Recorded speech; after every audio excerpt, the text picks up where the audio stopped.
സങ്കീർത്തനങ്ങൾ 125. യഹോവയിൽ ആശ്രയിക്കുന്നവർ കുലുങ്ങാതെ എന്നേക്കും നിൽക്കുന്ന സിയോൻ പർവ്വതം പോലെ ആകുന്നു. പർവ്വതങ്ങൾ യെരൂശലേമിനെ ചുറ്റിയിരിക്കുന്നു. യഹോവ ഇന്നു മുതൽ എന്നേക്കും തൻ്റെ ജനത്തെ ചുറ്റിയിരിക്കുന്നു.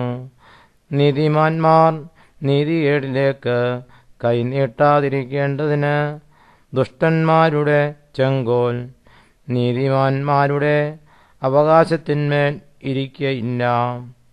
യഹോവേ, ഗുണവാന്മാർക്കും ഹൃദയപരമാർത്ഥികൾക്കും നന്മ ചെയ്യണമേ. എന്നാൽ വളഞ്ഞ വഴികളിലേക്ക് തിരിയുന്നവരെ യഹോവ ദുഷ്പ്രവൃത്തിക്കാരോടുകൂടെ പോകുമാറാക്കട്ടെ. ഇസ്രായേലിന്മേൽ സമാധാനം വരുമാറാകട്ടെ.